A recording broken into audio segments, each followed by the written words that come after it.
24 hours to play 31 Prison Island, 6,000 ancient coins just to enter there, not counting 200 plus Prison Islands I'd already played before. I went from level 0 without a keycard to level 12 keycards with 3 primary affixes and 2 secondary ones. All of this solo. You may ask, why? Well, Prison Island is a great way to make profits, but there are a lot to consider when preparing. Keycards, affixes, bosses, mini-bosses, different types of mobs, and chests. I decided to make a challenge to figure out the best balance between risk and profit, and share what I've learned with you. Want to make profits but don't want to gather or craft? There are other ways. Prison Island is one of them. That's why I created this challenge.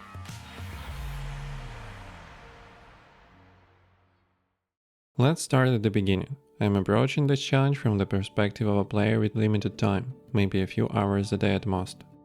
This player prefers solo play and has gear that's far from ideal, with plenty of room for future investment. We don't want to take big risks, only to walk away with nothing, especially when time is limited. Prison Island is an ideal fit. I'm focusing on PvE Prison Island. Yes, PvP offers more profit, but it also brings more risk from other players.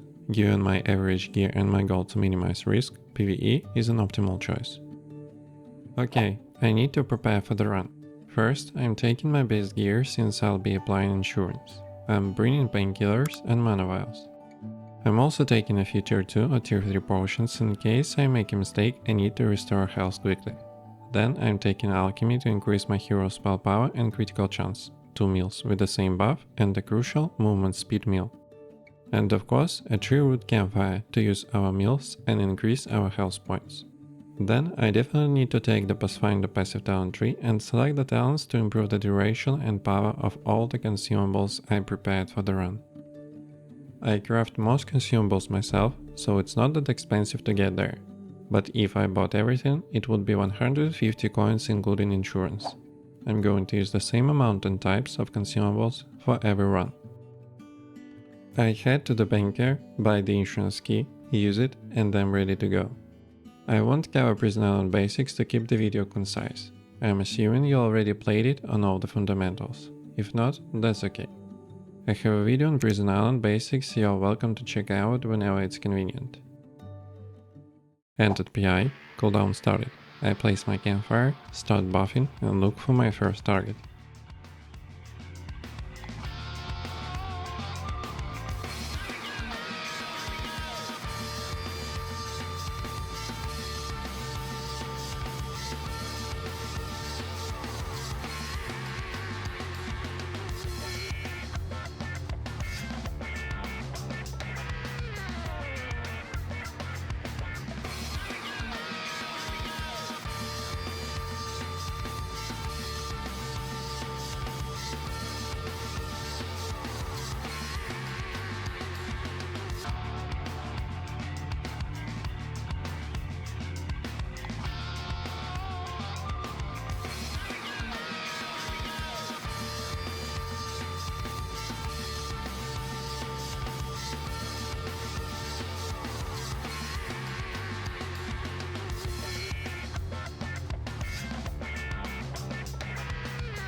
The primary item I'm looking for inside PI is coins. They will be main source of profit. Clear monsters one by one and loot 2-3 coins from each. But chests are the second valuable way to profit. Chests are a great way to get different kits where reforged or secondary baskets sell well on the marketplace. They have fixed spawn locations, but they don't spawn 100% of the time. They may or may not appear, so while I'm clearing, I also check every chest spawn point.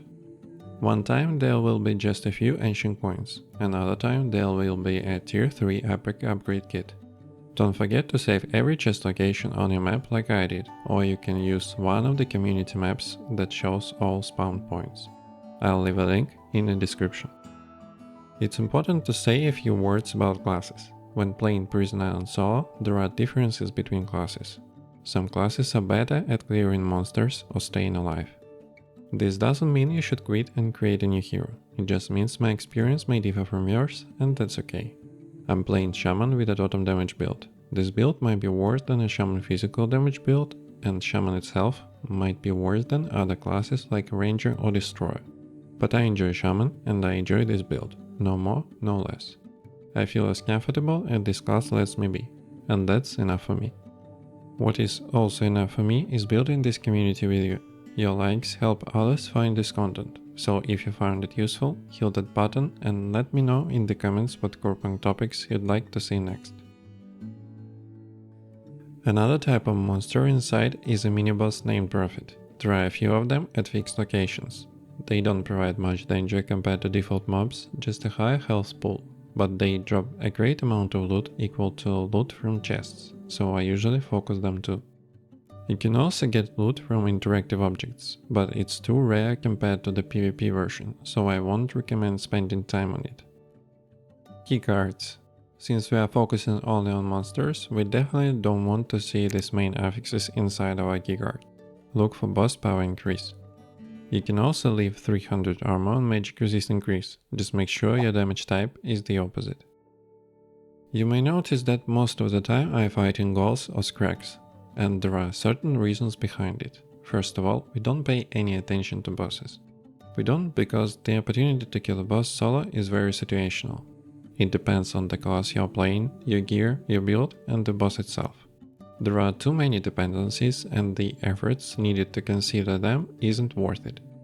I prefer to leave bosses to rangers and parties.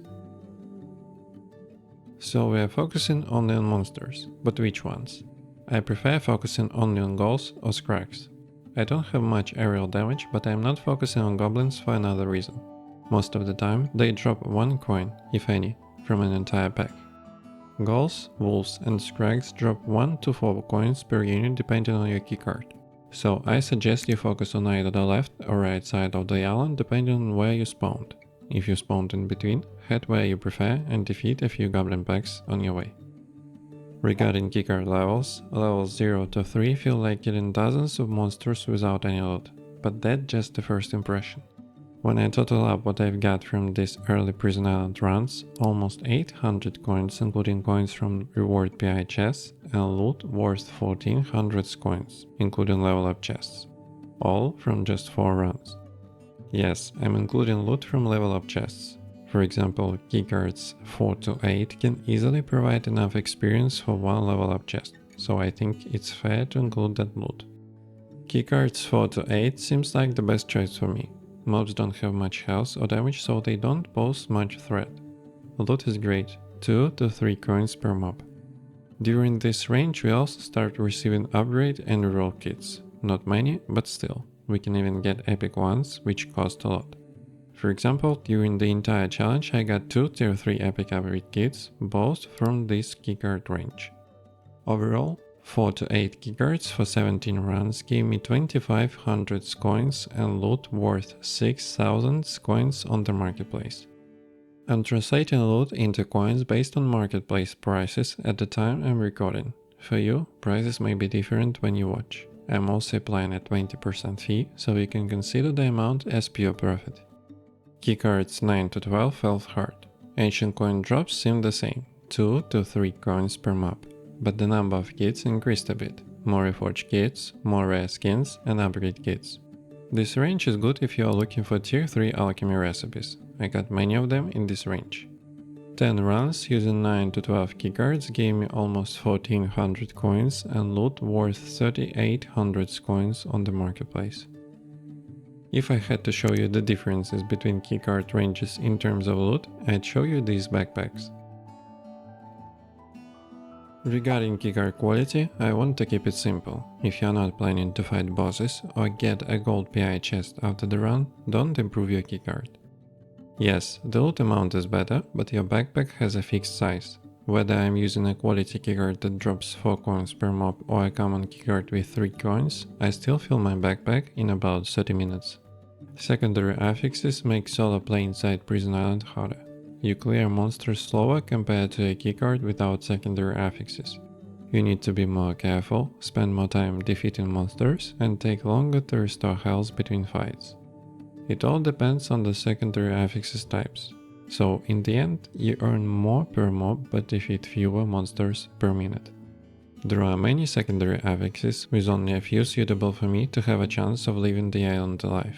I have to roll them to find the right ones. One roll costs 18 ancient coins. Sometimes I find suitable secondary affixes after just a few rolls. Other times I use 10 or more. You can find yourself in a situation where you already spent 400 coins just to end the PI, and now you somehow need to turn a profit.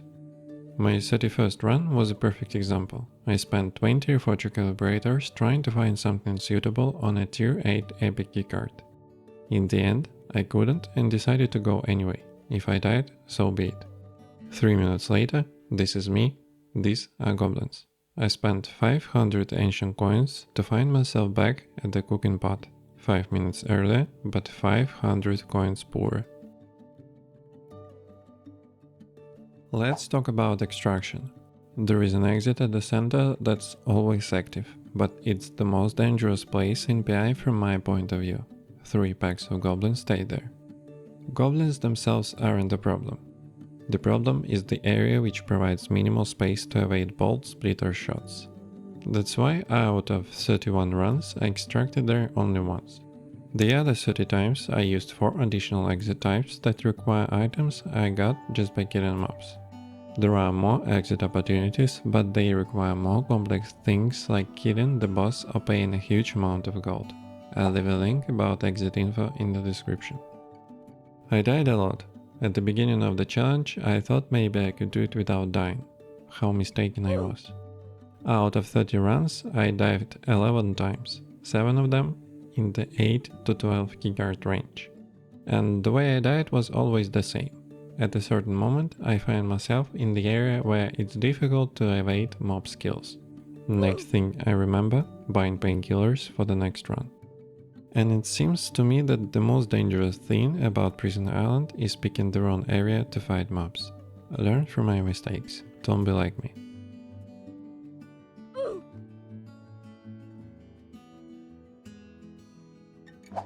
And that's all.